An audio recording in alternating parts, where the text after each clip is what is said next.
They told me for years there was no money in podcasting. Well, they were all wrong. All right, everybody, settle down. This is the Talking with Tarashuk podcast. Guys, stop swiveling my chair, Michael. With me, Will Tarashuk, T as in Thomas, A-R-A-S-H-U-K. And this is the first for me. This is the first actual recording in Cube Recording Studios. An interview is the first podcast doing with a family member, my cousin, Michael. Hello, everyone. Michael, welcome to the podcast. Thank you. It's very happy to have you here. If there's anyone from my family I would want to interview after 7 years of podcasting, it would be you. Oh, thank you. I'm honored. So this is going to be a great time. We're going to talk about us, our family, shenanigans, a little bit of marijuana, and then what Michael is up to in world, and just have a lot of fun. We might play a little game at the end, depending on time. So, okay. Michael, what do you think? It's your first podcast debut, so tell me. This is my podcast debut. I'm loving it. Is this what you expected? Sort of, not really. I was asked to join a radio show when I was in college up at Curry. And this is just like that. And it just brought me back to the good old days.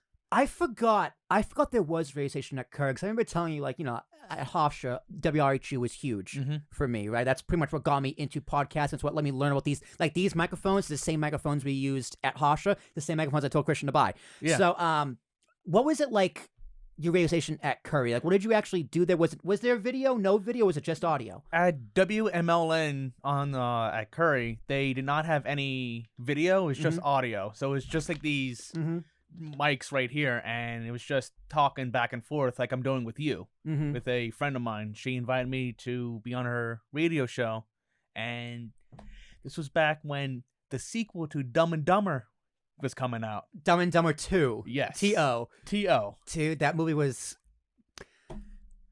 I can't say it was bad because I love the first one, but it wasn't great. It failed to meet expectations, unfortunately. It did fail to meet expectations, but that's okay. It is what fine. it is. It is what it is. I'm sure we can get into some movie talk here as well, because me and you are big connoisseur of movies. Yeah. But we are Tarashuks. We are Tarashuk, and this is Talk with Tarashuk. So... our family is fucking weird. Oh, man. How would you describe our family to people out there? Very interesting. How so? We're just a huge group of people just enjoying life, as I see it. And we just have a different output on different aspects of the world. And even though we could get in some disagreements, we still love each other. We do. It's just like, if you've seen that movie of the family that fights together and lives together and breathes together and has fun together, it's like, that's us. Yeah. That's us. I mean, it helps that Papa and Mimi had 6 boys. Yeah. And 6 boys, no girls. A lot of cousins. So there's my dad, the oldest. Yes. Your dad, the second oldest. Then there's Phil, Paul. No, Phil. I know this, but now that I'm on recording, I'm on air. It's Rich, Mike, Phil, Chris, Paul, Matt. Yeah, I believe so. Yeah. That's the order. No, that's the order. I know it. That is the order. Okay. That's guaranteed. Okay. So, every time I walk into that house, I just can't believe that 8 people used to live there. Yeah, it's hard to imagine. And with all the additions that they put in, it's hard to see the living situation back then in the 60s, 50s. But Mimi and Papa's house is a relic. It is. It really is. It's just a relic. I know I talk a lot about how much I love New Jersey, I love my family, the cousins, but really, I love the house. The house is the best part. You walk in, it's just whoa, it's different. So it's like frozen in time. Yes, that's a great way of putting it. You know my friend Jared, right? Yes. The black guy. Yeah. Jared Laverne, CEO of Ambiguous Podcast Solutions. He walks into that house and he's just like, this is some white people shit. It is. It's some white people. It's like you got JFK and the Pope on plates in the kitchen. Typical American and we have some Polish roots in us. So it's you got the Pope John Paul II. Yep. Which is huge in the Polish culture.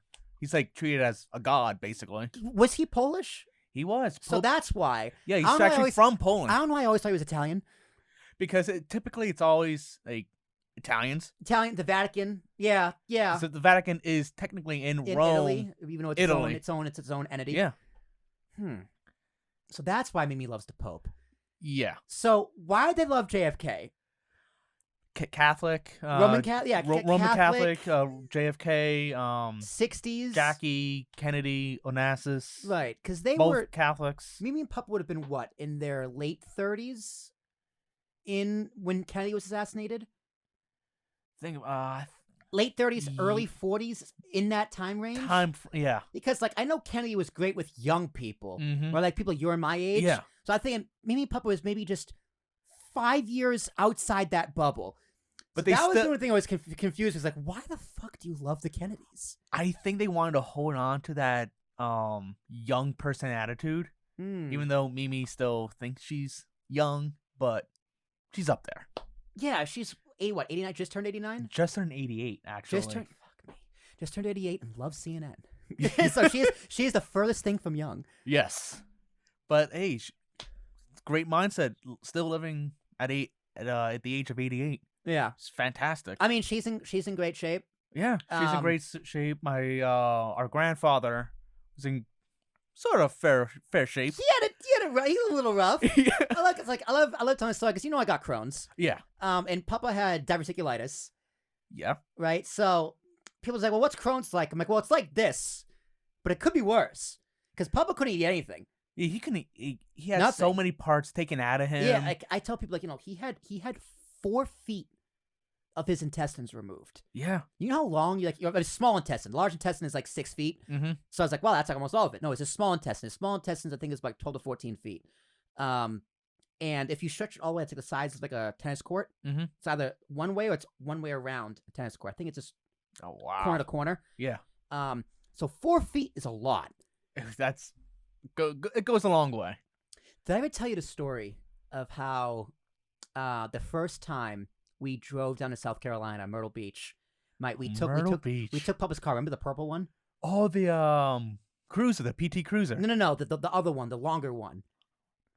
It was purple or blue, but it was a bigger car than my dad's Corolla or the Camry. Mm-hmm. So we took that car, and he got. Oh yes, now I remember. Yes. Yeah, so he took that car, and Papa got a speeding ticket in the mail. That's right. He was telling me about that. In North Carolina. So what Papa did to get out of it, he's like, listen, I got diverticulitis. I had to take a shit. And he got out of it. He got out of it. He's like, listen, I have a medical condition. I had to speed to get to a bathroom. Yeah. But if one of us did it, it's yeah, no, fuck you. Yeah, my dad was driving. So that was wild.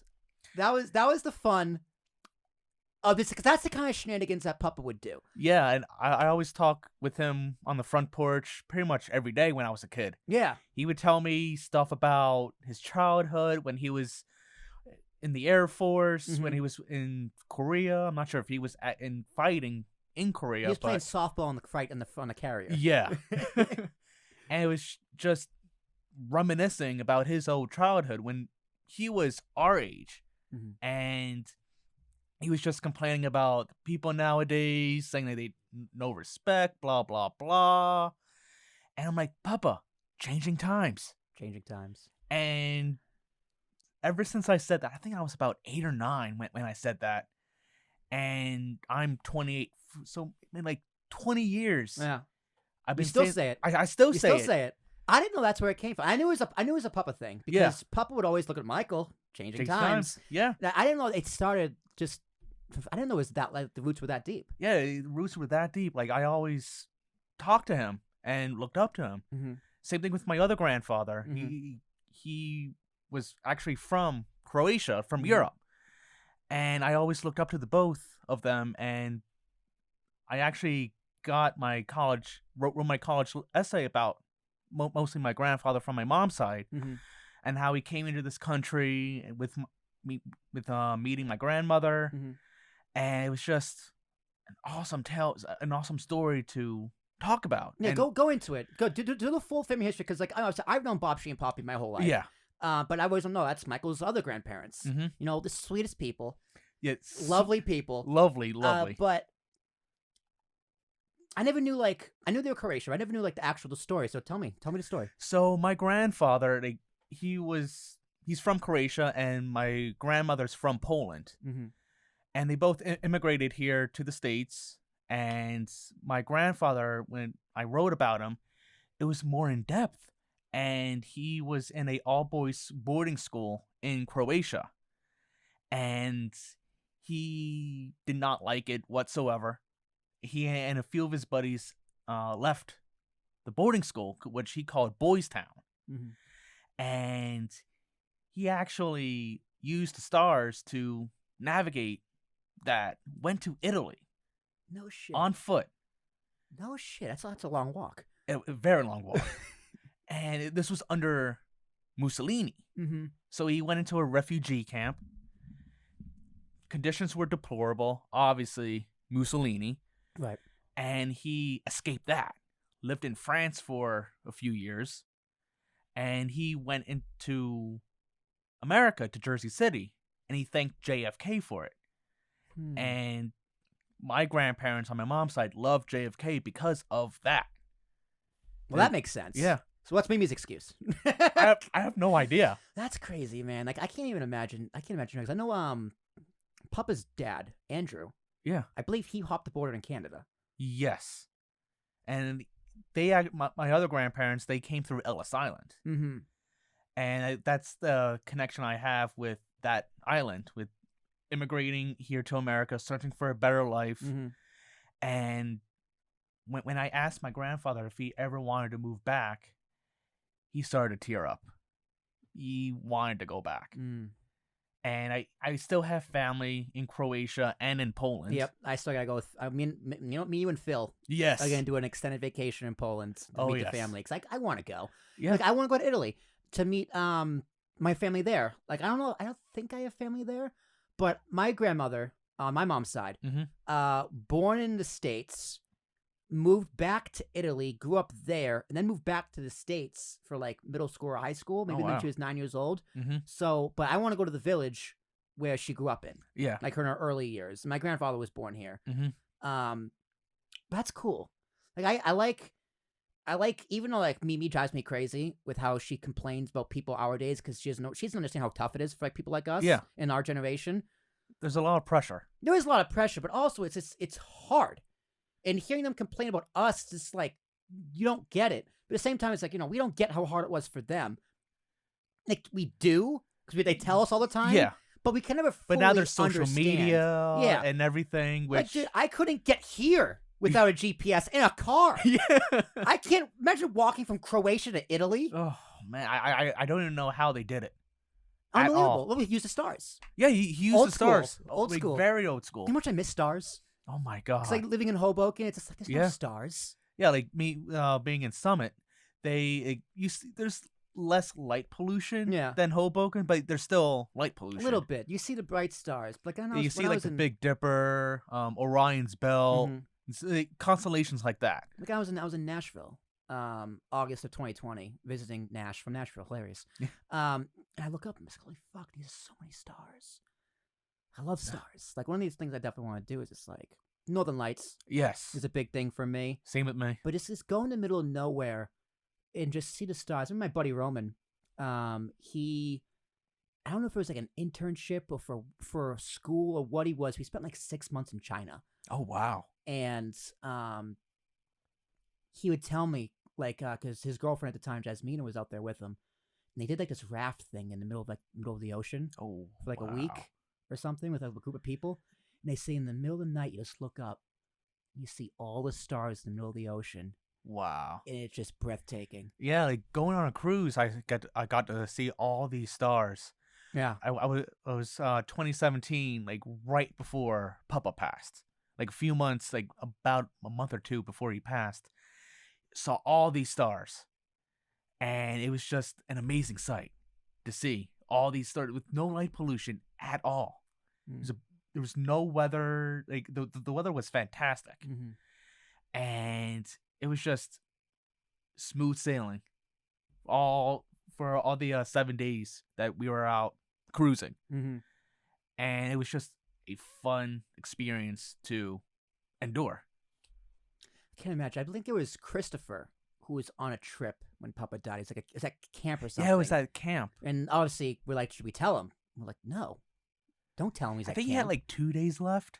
something like that. 2-3 days. And then he came back, obviously, for the funeral in Yeah. time. But Christopher, man, Christopher's a character. Oh, he's an interesting bloke. What was Christopher? Okay, you had to do with Christopher more than me when he was a kid. Yes. I mean, I'm happy Christopher is where he is now. He's still a little annoying at times, but for all of the shit he had to go through, to see where he is now, I'm happy for him. Very happy for him. And I'm proud of him. Yeah. Because, like, anyone in our family who's listening to this, like, they know exactly what we mean. Like, Christopher, he works his ass off. Yeah. He's very smart. And it's been tough.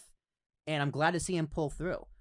Yeah, it was. But a lot of us have gone through some tough times, especially over the last few years in this family. And I don't know about you, but I think back when I was a kid, right? The best week of my life was those few days after Christmas. Best few days ever. I looked forward to it the entire, and like the few days after, like in the summer, we'd come down just to see everybody. Yeah. But it was like December 26th. Day after Christmas, up in Boston, I have all my shit, all my new stuff, and it's like, I don't care. I want to get in the car, bring my SpongeBob pillow. You had the SpongeBob pillow, the Patrick, and Homer Simpson. Was it Homer? Or was it Pikachu? And Pikachu. Yes. I had the 4 of them. I don't remember the Homer Simpson. Homer Simpson was the last one. I don't remember it next time, at all. Next time you're at my parents' house and you were just there, I was just there. Go in the basement. They're all still there. I've never been in your basement. You don't want to be in my basement.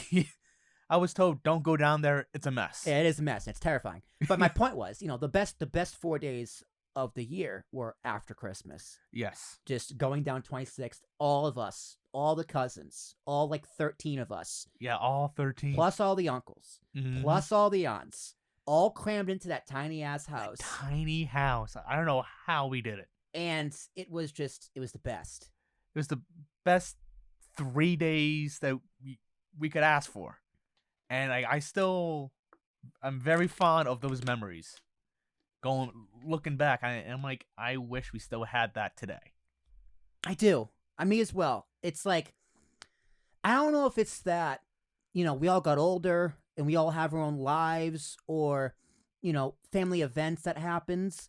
But do you feel it too that we kind of feel a little more distant? Yeah, now with COVID being in our lives for the past 2 years, we really haven't gone like together. But I think we're fine at this point.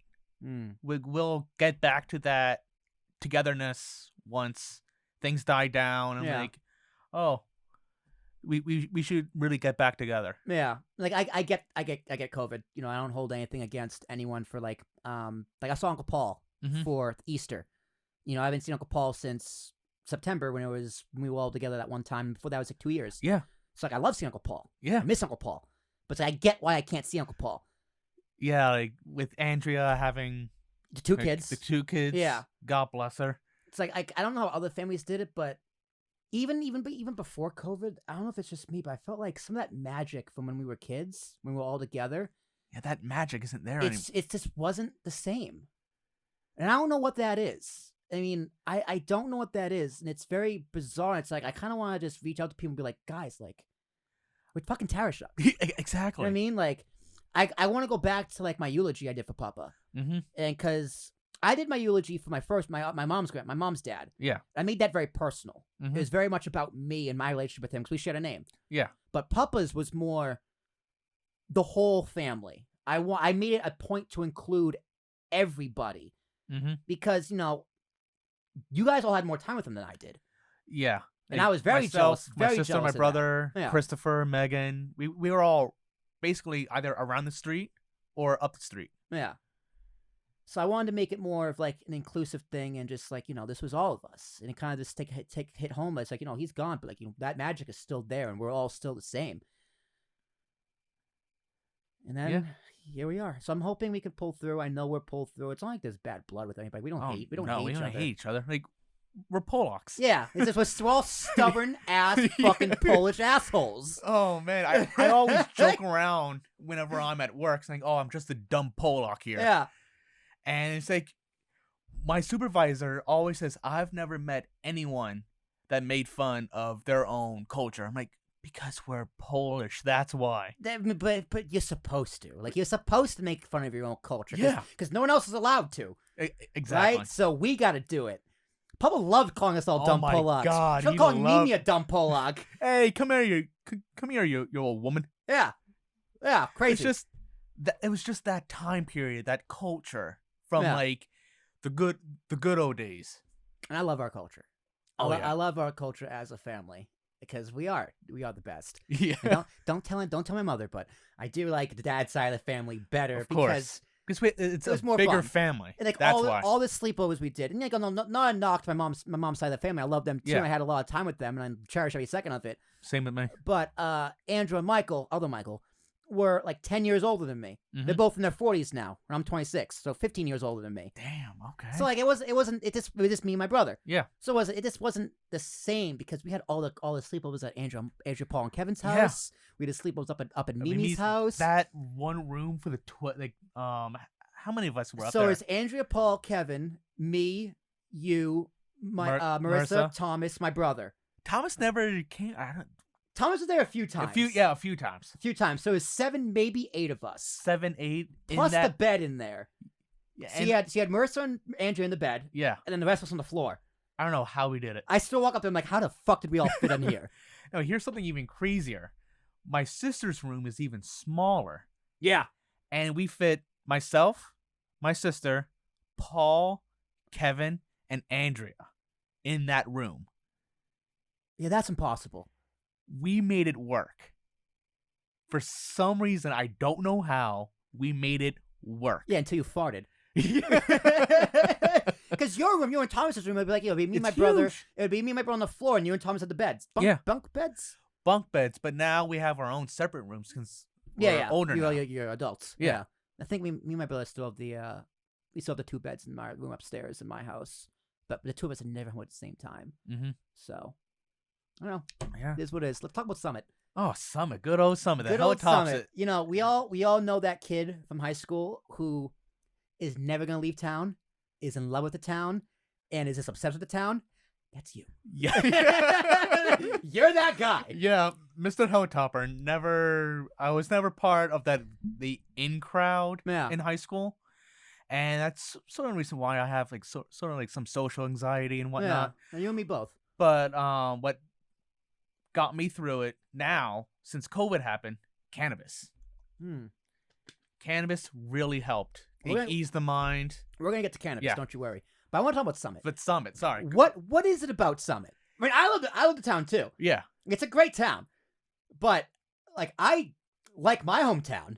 Oh yeah, good old Braintree. Good old Braintree. But that place sucks, and I'm never going back. That's any small town America.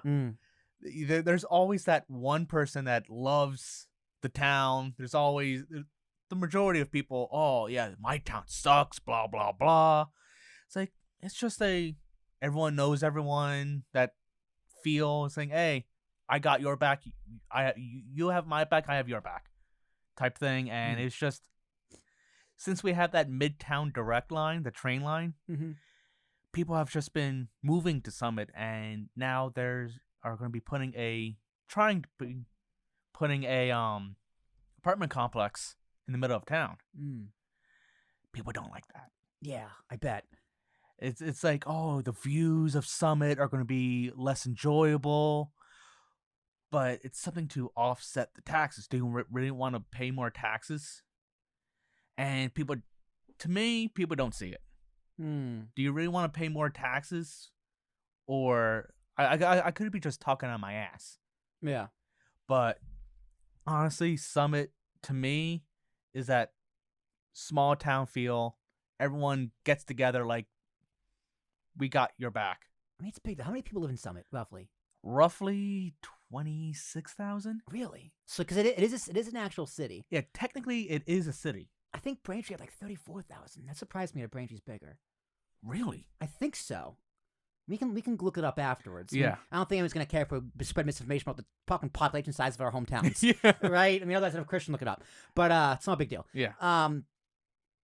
So how were you always involved? Like, was it from when you were little? You were always It was- involved in the town, or is this kind of something you kind of developed as you were getting older? It's slowly developed through my life, and I was part of baseball Mm-hmm. for the majority of my life till I was basically 18, and I always wanted to be in the know, and it was it's just that feeling, knowing everyone, being friendly with pretty much everyone in my grade, the year below me, the year above me, and it's just that feel. It's saying, "Hey, come hang out with me. Come hang out with me," and we could go to like a bar or something. I didn't have a fake, but just use my glamorous looks, Mm-hmm. and I always got drinks on like at bars because I was looking older. Yeah, you always did have that old man look. The beard helps. Oh yeah. You like, I remember when did you have the big bushy? Oh, the Bushy big beard. bushy hair. Has to be when I was in college. I think so. It was those New England winters, man. Yeah, it was just those winters sucked. Yeah, they were fun though. Oh, extremely. Like I remember in college, we used a old mattress, a moldy mattress for some reason, to go sledding, And it worked. and it worked. Of course it worked. Did you remember, because you'd come up for my birthday in February. Yes. Your family come up in February. It probably snowed a few times. Do you remember sledding on that giant hill behind the school? Yeah. Best sledding hill ever. Oh my. I got something better. Okay. Behind the school near Jefferson? Jefferson, that hill. That was a good hill. But the one on the Liberty had two sides to it. Had like the elongated side where you go further, and the steep side where you go faster. But with Jefferson, there was always that blacktop, so there was that extra jump where we always try to like do like these stunts. Are you doing that? Are you doing the Jefferson Hill by where the playground is now, or up by where the school was and it was a little steeper? Where the school going towards like the well, the now parking it's lot. different because they added on. Again. Yeah, they Right added. on. Seriously, but it's just to combat all the children coming into Summit from New York. Mm-hmm. But they basically cut down on that hill, Right. so we can't really go sledding because now there's like all this new driveway, new buildings. It's just those memories are still up here. When they get rid of the tractor. Oh my god, that tractor. That's the one thing I'll never forget about Jefferson. The fucking tractor. Oh my god, we're going back like. Yeah, because they had the swing set out front Yeah. where Uncle Chris lost his eardrum. Yes. the big swings, and then That's not there anymore. That's all. that's a building. It's like It's like kindergarten or whatever. a pre-K kindergarten, and now it's just a parking lot and a building. The primary center. There we go. Primary center. I And miss the tractor. oh yeah, and once they took that away, it's like, great. Now they're changing. Mm. And Changing times. Exactly, changing Changing times. times. Pulling a me. They're always changing, man. The times they are changing. Hey, Bob Dylan said it first. Don't you forget it. Oh, that's true. Yeah. All right. Let's talk some cannabis. Okay. So you are a I do have a medical card for cannabis, as do I. and it's great. It's fantastic. So that surprised me. That you got into cannabis. It surprised a lot of people. I'm glad it works, but you are probably more knowledgeable about this in terms of people I know, like the actual, I want to say science behind cannabis and like the industry behind cannabis. You're probably one of the most knowledgeable people I know on the topic, and you're super passionate about it. Yeah, because it helps people. Yeah. And like I treat for anxiety and PTSD. Yep. And I've went through. I'm not gonna go into deep talk, but went through a rough time. Not pleased on what I did, but you learn from it. Live and learn. And that's one of the reasons why I went into cannabis. And it helped me tremendously. I need for sleep, to calm my nerves down. Like I did smoke before I came here. And it helps. I'm calm. I can't even tell. Yeah, you can't even tell now. If anything, you're more talkative. Yes. So is it a sativa? Like, what I usually get is indicas. So indica is the one make you calm, and Yeah. sativa make kind of make you like ah. Yeah. Okay. So interesting. So you took a indica. Uh-huh. It's supposed to make you calm, but it's making you more Jittery. jittery. No, not jittery, but it's supposed to make you calm, but it's making you more Talkative. Yeah. Is that supposed to be the opposite effect though? Basically. That's with me because sometimes it's weird. Like everyone's system's different. Mhm. Everyone's endocannabinoid system is completely different. What surprised me is that I took a sativa but it worked as an indica for some strange way. Yeah, I've done that too. But sometimes I do a strain, and it's supposed to make me sleepy, but instead I'm in my bed with just thoughts going in circles, and I wake up with a headache. Mm-hmm. It's like, well, that didn't work. So maybe like a hybrid it's a combination of the two, Mm. and it's supposed to like mellow you out throughout the day. You're still able to function, but it's supposed to like mellow everything. So I tried one hybrid when I was and it helped. Yeah. Surprisingly, it helped. And like hybrids are the way to go now. Did you try other things before weed? Like how far down the list was weed, or was weed up there for you? Because it's not just you helping make those decisions. Like a doctor, obviously your parents and people. Obviously you're adults, you can make your own decisions. Yeah, but those kind of ideas play a part. Thing is, like, I did not want to get addicted to prescription medication, Mm. and I found myself that I was taking a lot for anxiety. And right as the pandemic started, I'm like, I can't be doing this anymore. Like, Right. I can't be popping pills left and right. Right. And I did have a talk with my parents saying, like, what do you think about me taking medical cannabis? I can picture your mom going, no. Because that was the most surprising thing for me. And Susan, I love you, but you and weed just do not get along. Hey, I'm all for it. Like, thank God for this pandemic. I'm all for it. Yeah. Thank you, COVID. Thank you, China. Well, let's not say that. Sorry. Let's not thank the pandemic. I mean, yeah, it's one thing about taking good things out of the pandemic. Yeah, I'm trying to like take something from a bad situation and turning good. Turn it positive, Yeah. Of course. And I've been in the program for 2 years now, and it helped me tremendously. Yeah, I totally feel you on the pharmaceutical thing. So I wasn't afraid of getting. When I first started taking them, also for anxiety, OCD, depression, all that shit, Mm-hmm. I was afraid of not addicted, but dependent. Yes. So, like, it was always a goal. So I started taking them senior year of high school, and it was always the goal to get through college, get a steady life, and then wean off. Yeah. And then, because I took one for anxiety, and then a side effect to that was insomnia. So I put me on a sleeping pill. Yes. So I was also just like, listen, I don't want to be dependent on these drugs for everything, including my sleep. And don't get me wrong, it's great sleep. Oh, fantastic I sleep like a baby on those on those pills. But even that, it was just like that dependency. I kind of wanted to prove like myself that I could do it on my own. Mm-hmm. And those pharmaceuticals leave a long-lasting effect on your body. Yeah. One way or the other. Like if you take them for 15, 20, 30 years, like yeah, they'll help one thing, but it's going to destroy another. Yeah, it could destroy your liver. Exactly. Or your stomach. Yeah. It's like I can't take Advil because of my Crohn's because it ruins the stomach lining. Mm-hmm. So I take Tylenol, which ruins my liver. I mean, it's a trade-off. But like with one little pill or two little 3 pills. Exactly. But with weed, as far as we know, there aren't any trade-offs. There's not whatsoever. You're just It's been years upon years of research. Like, what are the side effects? You're gonna get hungry. Yeah, like You know what I hungry, mean? Like, mellow. Yeah, you're gonna get the giggles. Yeah. Oh, I love the giggles. I know you love giggling. Yeah. You are a giggler. Oh my God. So like I that's why I wanted a medical card. Like I got it a few months ago. So probably end of 2021. Okay. I started applying for it.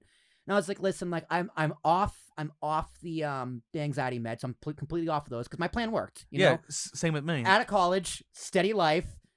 I don't need them anymore. And if I do feel anxious anxious, I have ways to cope with them other than pills and weed. Mm-hmm. But I wanted the weed specifically for sleep. Yeah, so that was my main concern with sleep, because I would go to bed at like midnight, but I wouldn't fall asleep till like 3:30, Right. just tossing around. Yep. And I'm like, I need to get something like hard concrete, because I can't keep living my life like this. Like high school, it was an issue. College, it was an issue. Now it's like I'm trying to start a career. Mm-hmm. I can't be going to sleep at like 3-4 in the morning. Right. And that's when the pandemic happened. And I'm like, holy shit, like, what the fuck do I do now? And I'm like, let's try cannabis. Been smoking the reefer for 2 years now, and it's fantastic. And you see, at least I see a visible difference. Yes. Like I remember pre-pandemic, like this casually talking to Phil. My mom is like, Michael's just, it's not the same Michael. Mm-hmm. Like something's just a little off. It's just like, well, he'll bounce back because it's Michael. Yeah. And we all love Michael. Oh, yeah. And then now, I remember like the first time I saw you after the pandemic, you lost a shit ton of weight. Yes. You're walking, hello, like you're popping back like Mimi's Garage, like you're fucking Kramer, right? Like it's so excited. I'm the first thing I said, you look phenomenal. Thank you. It's like you lost a shit ton of weight, like the color's back in your face, and you just look happy. Yeah. I remember people saying that about me too. Mm-hmm. Like it's when I bounced back. So, like, what do you think it was about weed that actually clicked in your mind and helped you? Was it more mental? Was it more physical? What do you think it was what is it in your body that makes weed just go, I got you? Honestly, I can't put a finger on it, but something clicked, and I'm like, I need to get my shit together. Yeah. And I just started walking since July 2021 to, like, currently, and I lost, like, 30, 40 pounds. And I'm under 200 pounds, which I'm happy for. I'm so happy that I'm under 200. Yeah. And I'm like, let's do more. And like I started doing my own blog, like a travel blog. Yep, we're gonna get to that. And I'm like, I want to pursue this more, because I did start doing that pre-pandemic. And then now, since we're sort of closing out the coronavirus, but I'm like, I want to travel more. Mm-hmm. And if I could do that and get paid, it'd be fantastic. Yeah, so that's living a dream, right? Yeah. And living a dream. It's good to have goals. So what do you think works for you the best? Flower, vape, edibles, lotions? So... And tell me about the differences and the benefits between each. So let's start with flower. I started off with flower. Mm-hmm. And yes, there's the smell, which no one likes. No smoking in the house. No smoking. I always went in the back near my fire pit. Yeah, and great place for it. Always smoked there. And about a year into it, my neighbor, like, love my neighbors, except for one, but she's dead. Yeah. So my other neighbor came out saying the entire house smells like fucking marijuana. I'm like, now you're just telling me that and it annoys you? It's because they have 2 young kids. Right. And I don't smoke in front of kids. Of course. Whatsoever. Yeah, never. And so I'm like, okay, time to change it up. Let's do vape. No smell. And I started going on walks because of him. And I'm like, thank you. And ever since I've been starting to switch over to vape, I've just been a more happy person. Like I still have my spasms, right? But I'm generally more happier because I walk at night. It's peaceful. Pop in my AirPods, listen to music, and just vape for like 30, 40 minutes. And it's honestly the best time of my life. Not my life. And but you just get lost. Yeah, you just get lost. And you just zone out. And you know what? You do a lot of thinking. Like one thing I like so before I did medical card, I did those Delta 8s, the gummies. Yeah. Like 65 milligrams. Oh my God, I got a story for you actually before I get into this. So the first time I ate one, I didn't know what they were. Like Jared comes to my house. We're watching UFC, and the next morning we're gonna drive up to Massachusetts to go through his mom's like showing. She's an interior designer, so they were doing a bed and breakfast and each room had a different design from a different designer. So we were gonna go show face, and it was a trip. Yeah. So the night before, he comes. He's like, "Yo, try one of these Delta 8s." I was like, "Is it weed?" He's like, "Well, no. It's like it's CBD." I'm like, "Oh, okay. CBD is like it doesn't get you like blitz. It gets you like it feel nice." Yeah. So I eat one. Like maybe I think they're 50 milligrams each. Okay. So I eat one. I don't really feel anything. So Jared eats another one. I'm like, I need to get another one. I ate like 5. I ate 5, maybe 6, and then once it kicked in, I was just like, "Oh wow! Oh my god! Oh wow!" So I went to bed. Woke up the next morning, still blitzed. I mean, really out of it, just gone. So it's like a 2-hour drive from Jersey because of Western Mass, so it's a little not as far. Yeah. So I get there, like I'm like dozing off in the car, trying to sleep off this high. Yeah. I get there, still high. I was probably high for 14 hours. Wow. Just as trying to talk to people, because like once we got there, I got out fresh air. I started walking around. I felt a little bit better. I can actually function and talk to people. Yeah. But those Delta 8s, I was like, okay, I'm only ever eating one ever again at a time. So just ridiculous. I don't know why I brought up Delta 8s, but edibles. Thinking. So yes.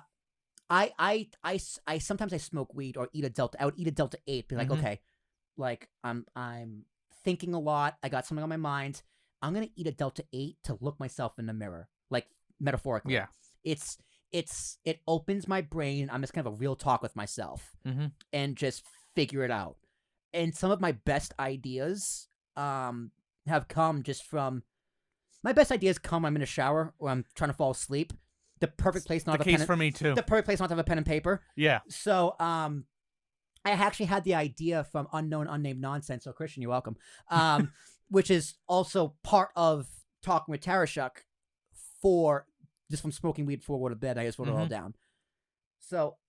And that mostly comes from edibles. Some of like my deepest thinking and the craziest shit comes from edibles, which is why I try to avoid them. Okay. I don't like the flower because I'm pretty sure I got COVID at one point because my smell and taste were all fluctuating. And now weed, no matter when I smell it and it's flower, it just smells and tastes awful. Yeah, like whenever I smoke the flower, I'm like, oh, I forgot how like messed up this tastes or how messed up this smells. Yeah. But I also take edibles as well. I just pop one in right before I go to bed, and I'm out like a light. What's the dosage? 10 milligrams. 10 milligrams. Is it like a brownie candy? Gummies. Gummies. Okay, so gummy. How soon before you go to bed? Like as I'm going into bed, I'm like, okay. So you brush your teeth, pop a gummy, and go to bed. Yeah. Okay. And I'm out within, I want to say 15, 30 minutes. Yeah, because I like the vape because like after work, when I'm done with work, or I'm done with a podcast, like 8, 9 o'clock comes around where I'm just kind of my me time where I play video games or watch TV. I'll hit that vape for like 30 minutes. Yeah. It's just a good way just to decompress after a long day. But it's not quite doing it for me for the sleep. It's like it makes me relaxed, it makes me calm. If I'm stressed about something, it kind of just chills me out. But it doesn't put me to sleep. So you think edibles and a gummy would help me better? Yeah. I know for me it helps. Yeah. But like I said, everyone's different. Everyone's body's different, yeah. And I know for me, like popping that edible in right before I go to bed, being high as well from vaping and walking, helps.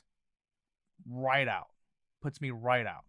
So what is it about different forms of marijuana that give people different? Because you got the body high, got the head high. Is it more of like when you smoke it or you vape it, it goes to the lungs, where if you eat it, it goes to the stomach? Yeah, so... It's different way to get to the bloodstream? Basically, it takes a little bit longer for it to hit that bloodstream. Like with the edibles, like it takes like 20, 30 minutes. That's... If you... Oh, God, what's the word I'm looking for? If you just take one, like, right before... As you are leaving work, may not help you. But if you like try vaping or smoking like the flower, and then taking the edible either an hour before you go to bed, half hour, to test out the waters. Mm-hmm. Cut them in halves, quarters with the edibles and see what works for you. Like I've been saying, everyone's different. Mm-hmm. Gotcha. And it's interesting because how it works with kids too, because like kids are given vapor edibles. Like if a kid has epilepsy, it works. Now that's the one thing where I think like now it's recreational legal in Jersey. Yes. People are very like, let's go. But at the same time, to your neighbor's point, right? Like I don't want my kids smelling it. I don't want my kids seeing it. I don't want my kid anywhere near it. Now, as I'm not a parent, but as someone who I can empathize with. Yeah, I don't want that. Like if ever I was smoking a joint, even like because smoking a joint or what have you, if I saw a kid, I'd hide it. Yeah. Whenever I smoked a J or anything, I always did it at night. So when the kids are at least sleeping, always did it at night.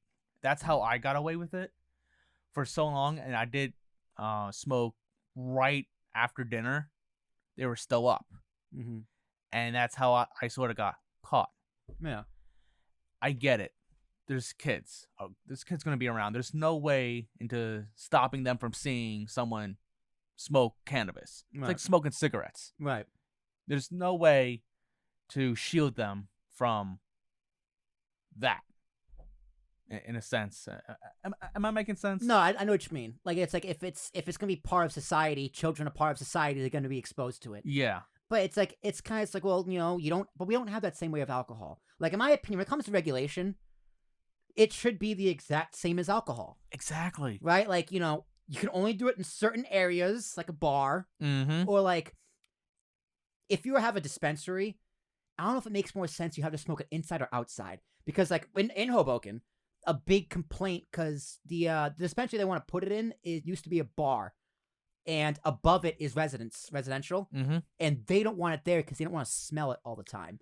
My buddy, who lives downtown Hoboken, he's got a neighbor who they smoke all the time, and they smell it all the time. It's just like, I don't know how you can regulate something that smells like ass. You know what I mean? Like, you can have it so you have to smoke outside 12 feet away from any building, right? Because it's a fire hazard. Yeah. Like, you can regulate the same way as alcohol and cigarettes. You can't drive with it. No matter if you think you can do it or not, I think it makes sense that, okay, assume you can't. Yeah, I saw on social, that Jersey City is putting a smoke lounge for cannabis. Like hookah bar. Yeah, basically. Yeah. And I'm like, that's perfect. Like, how come this isn't a thing already? And I'm guessing there's like the logistics with the fans. Filtration, I should say. And just people coming in and out. It's just like alcohol. People are gonna drive. People are gonna drink cannabis. People are gonna drive. People are gonna smoke. People are gonna get high. There's no way into like DUIs. Yeah. So like, just treat it just like alcohol. That's all I'm saying. I mean, it makes the most sense. It makes the most sense. I think, take your time with it, of course. I think Jersey took a little too long. Extremely long. Just to get it out there. But, you're not going to know what you need to fix until you find the problem. You're not going to find the problem until you do something about it. Yeah. Right, like right now, they're implementing it. Right? They're opening stores. They're going to find problems. They're going to find solutions. But I totally get why a resident or someone, like a neighbor, wouldn't want a dispensary right next to their house. Like, no one likes living next to a bar. Exactly. There's all, like, it's loud, it's noisy. We're opening on a property value. Here's a good property, question for you. Yes. Let's say property value. Ooh. If you have a dispensary in your town, is your property, and you live right next to it, is your property value going to go up or is it going to go down? That's a good question. I have no idea. Because if it goes down, it could go down because no one wants to deal with the smell or the degenerates, quote unquote, that are there. But it could also go up because it's bringing a shit ton of money to the town. Yeah, and it's a huge money-making way, another means of making money, for not just for the town, but for the state as well. Because if you think about it, this area needs a lot of road work. Yes. There you go. Cannabis. Boom. Yeah, you just told me on the way over here they made $2 million that first day. Yeah, in tax revenue. day one, which was last Thursday. Yeah. Made $2 million in taxes one day. One day. Sounds like. Where's my $2 million? Yeah, where's my $2 million? All right, so I remember last time I saw you, which is actually the reason why I wanted to bring you on the podcast, because I was like, oh, Michael can talk. Was you were showing me like on the phone, I don't know what dispensary it was, doesn't matter, but like, the different type of strains and what they do. How did you become so knowledgeable about marijuana? Like, how did you do your research? How did you like learn about all this? I am basically listening to what other people have to say about it and be very analytical. Like, I'm a very analytical person. So I'm like, okay, let's see what you have to say. Let's see what Joe Schmo has to say. Let's see what this person has to say. And that's where I get my knowledge from. Saying, oh, this maybe work for you, but not for me. Yeah. I'm like, oh, let's try what doesn't work for you. It may help. Some things didn't work out. I'm like, oh, it's all trial and error. It is definitely a trial and error. That's why I like how you can buy pre-rolls. Yes. I think that's very smart. Interesting. So it's literally just all your knowledge is pretty much just from personal experience and it's kind of just personal experience. Yeah. All right, Michael. Well, I know when I need a re-up, I'm going to come to you and be like, hey, what should I try? Yeah. Here's what I'm doing. What should I try differently? Mm-hmm. And I think gummies is a thing I'm going to go towards. Yeah.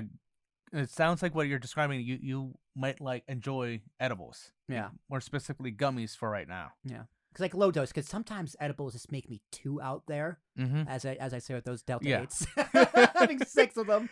But, and there's something called a syringe as well, where you're able to make your own edibles. Yeah, how does that work? So like it's like a it's like a solution or fluid that you just kind of just like spray over your food, or you just drizzle it on like it's olive oil. Basically, you're able to put it in salads, like salad dressing. Mix it in with the ranch, olive oil. You make your own butter. Like mix it in with butter. Mm-hmm. Mix it in with make your own topicals, like the lotions. It's more for like surface pain. Mm-hmm. And you're just able to make your own cookies, brownies, those special brownies that everyone keeps talking about. And surprisingly, I never had a special brownie. Dude, pop brownies were the shit in college.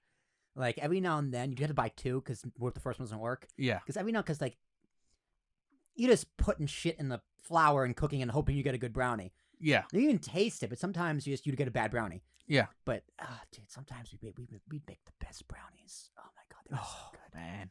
Dude, they were so good. There was so much. I miss college. Oh my God, you and I both. Great times. Great times. All right, so let's wrap up this podcast with your traveling pierogi.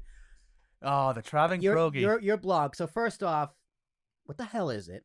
What do you do, and where'd the name come from?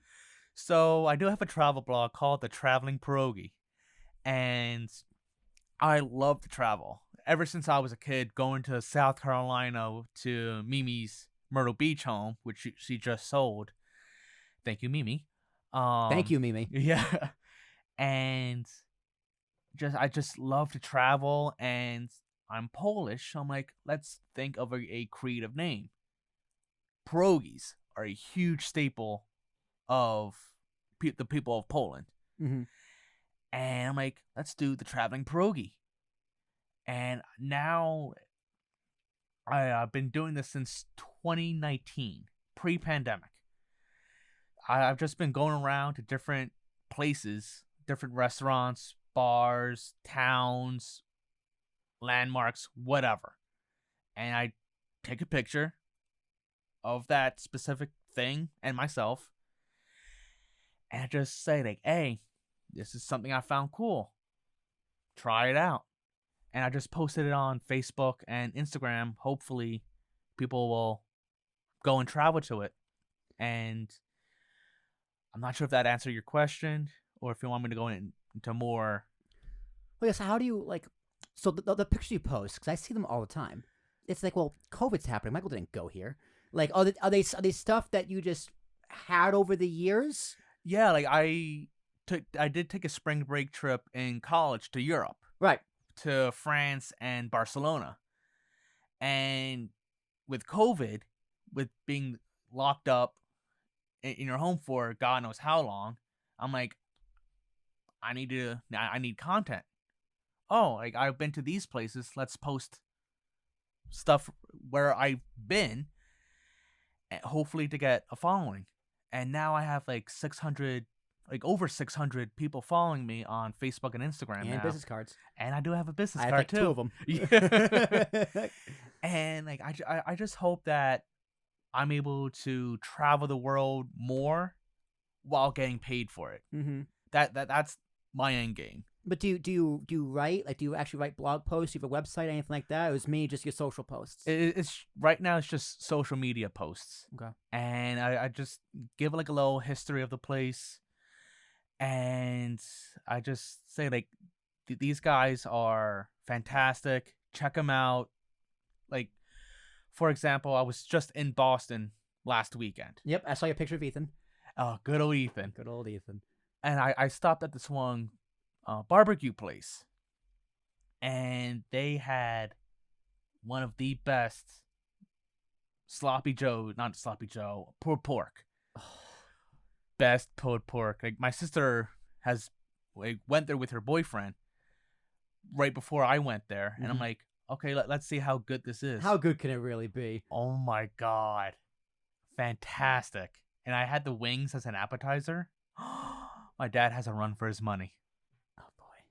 And it was one of the best wings I've had. Same thing with the pulled pork, and I took pictures of the place. It was in Assembly Square. I would highly recommend these people going there, barbecue, and they have whiskey flights too, which I find like well, yeah, whiskey and barbecue. Yeah, it fits. But whiskey flights, which I've never heard of before. Like, I've had like flights of beer. Yeah, and whatnot. I've only had flights beer and wine. Only had beer and wine. But for whiskey, I'm like, okay, let's try it out. I'm not a huge fan of whiskey though. I'm just a simple drinker. Just only beer. Just beer. Just give me beer. Yeah, like, I'm a beer guy too. Give me I'm like Uncle Chris. Give me a Coors Light. Yeah. I'll call it a day. I'm more of a craft beer person. You do like craft beers. Yeah. You're big on your beers, man. Yeah. That's what I love about you. It's like, oh, Michael's really into beer. Nice. Like, I've gotten so much beer last weekend. Because I stopped by at different breweries. Yeah. And I'm like, this looks good. This looks good. Hopefully they'll taste good too. And sure enough, they were. In your travels, if you find Stone Cold Steve Austin's new lager, okay, it's like the Broken Skull lager. If you can find it, pick it up for me. All right, I'm looking for it. It just came out, and I've heard it's delicious. He had a pale ale or like a IPA. No, he had a Broken Skull IPA. I don't like IPAs, but now he has a lager. Yeah, I heard it's delicious. I need to try it. I'm more of a lager person. Me too. So if you find it, well, they're only the tall boys. So it comes in like a 4-pack. I think so. Yeah. Yeah. So pick up 2. Okay. And I'll pay for both of them. All right.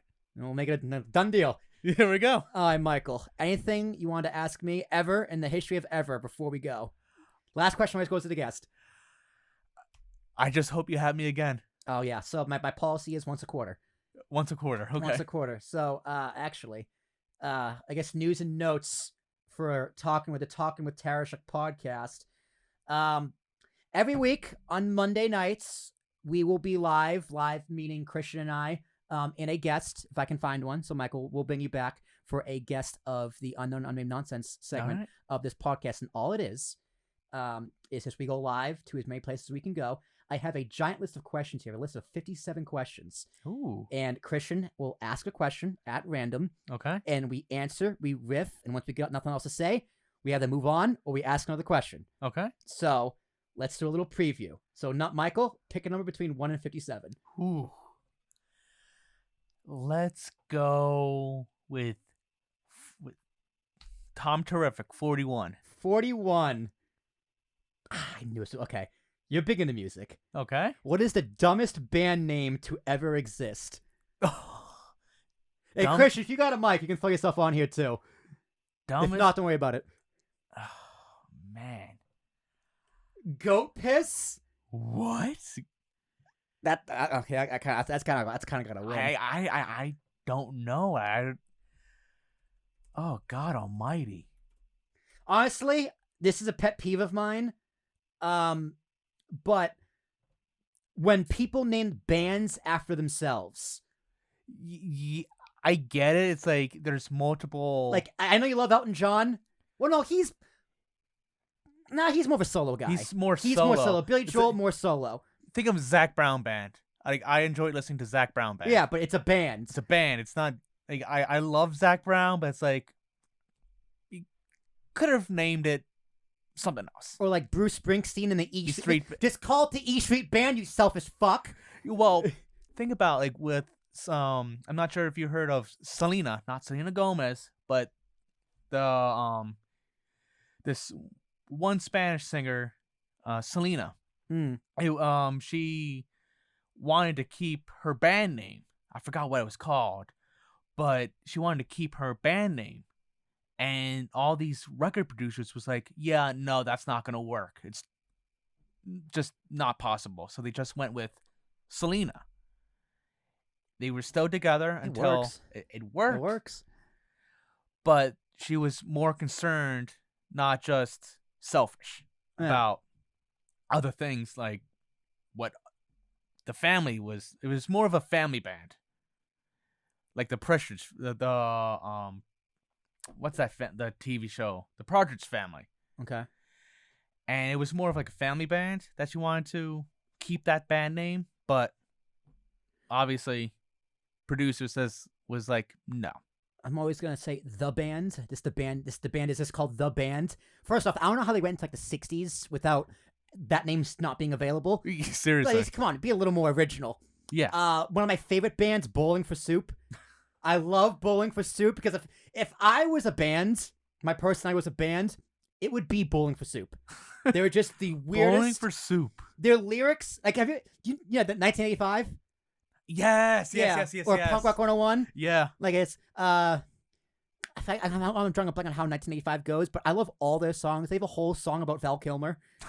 It's just like I'm gonna play Bowling for Soup when I drive you back. All right. I just fucking love Bowling for Soup. But we also got Panic at the Disco. Panic at the Disco. It's panic!